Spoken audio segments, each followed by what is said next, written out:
আহ, আরে আমার ভাই তো অনেক সুন্দর একটা বিল্ডিং করছে আমার জন্য। আচ্ছা ঠিক আছে, চল। শ্রাবণ, শ্রাবণ, কই কই তোমরা?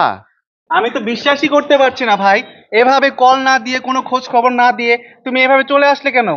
বাইরে 10-10টা বছর আমি প্রবাসে আছিলাম। দেখ, তোর কথা অনেক মনে পড়ে, এজন্য আমি তোর দেখার জন্য আশা করছি। ভাইয়া, তুমি এটা একটা কথা বললে? তুমি প্রবাসে গিয়েছো টাকা কামাই করার জন্য, আর তোমার মনে পড়লে তোমাকে এভাবে চলে আসতে হবে নাকি বাসায়? এ শোনো, ব্যাগের ভিতর কি আনছে কি না আনছে দেখো তো। মনে হয় কিছু আনে নাই। কি বলিস ভাই? আরে কি বলো, এত বছর বিদেশ করছি, তোমাদের জন্য কি কিছু না আনছি আমি? এটার মধ্যে অনেক কিছু আছে। আর ভাই কি বলবো, আসলে আমি অনেক খুশি আজকে। আমি যে এত বছর বিদেশ করছি, কতগুলো টাকা ধরে দিছি, এই টাকা পয়সা দিয়ে যে তুই আমার জন্য এমন একটা বাড়ি করছিস, আমি তো অনেক খুশি হয়েছি ভাই। এই, কি বললেন আপনি? আপনার টাকা দিয়ে বাড়ি করছি আমি? এই বাড়িটা কার টাকা দিয়ে করছি জানেন? এটা সবকিছু আমার স্বামীর টাকা দিয়ে করছি। আপনার টাকা দিয়ে কোনো বাড়ি করি নাই। আপনি কোন বাড়ির দিকে নজর দেন, হ্যাঁ? হ্যাঁ, তুমি ঠিকই বলেছো। আরে ভাইয়া, আমি তো এতদিন বিজনেস করতাম, সেই বিজনেসের টাকা দিয়ে এই বাসা করেছি। তুমি কি বলছো তোমার টাকা দিয়ে বাড়ি করেছি? তুমি মাসে মাসে যে সামান্য টাকা দিতে, সেটা দিয়ে তো আমাদের চলতে ফিরতে শেষ হয়ে যেত। তুমি কি করে ভাবলে তোমার ওই সামান্য টাকা দিয়ে এত বড় বাড়ি বানানো সম্ভব? আরে কি বলিস ভাই তুই? মাসের পর মাস তোরে যে এতগুলো টাকা দিলাম, লক্ষ লক্ষ টাকা দিলাম তোরে, তুই এই টাকা দিয়ে কি করছিস? দেখছো, আমি তোমাকে বলছিলাম না তোমার ভাই আসলে এরকম ভাবে হিসাব চাইবে? এখন দাও, এখন ভালো হয়েছে, এখন হিসাব দাও ভালোভাবে। আরে কি বলছো তুমি? কিসের হিসাব দেবো?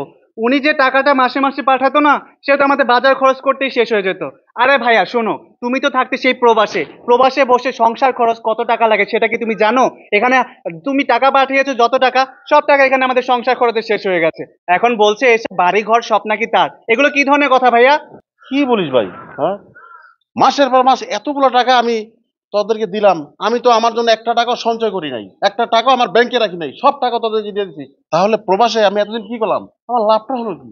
তোমার কি লাভ হয়েছে না হয়েছে সেই হিসাব কি এখন আমি তোমাকে দেবো নাকি?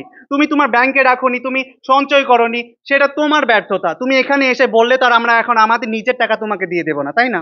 আর শোনো ভাইয়া, তোমার যে একটা বাড়ি রেখে গিয়েছিলে সেই 10 বছর আগে, ওটা তো ঝড়ে ভেঙে গিয়েছিল। তুমি যে টাকা পাঠিয়েছো সেখান থেকে কিছু টাকা সেভিংস করে তোমার বাড়িতে আমি নতুন টিন লাগিয়ে দিয়েছি। তুমি ভাবো আমি তোমার কথা কত কিছু ভেবেছি।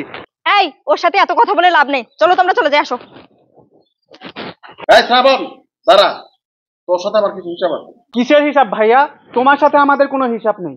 তোর সাথে যে আমার কোনো হিসাব কিতাব নেই, সেটা আমি আগে থেকে জানি। আমার এলাকার লোকজন আমাকে ফোন করে বলেছে আমার টাকা সব আত্মসাৎ হচ্ছে।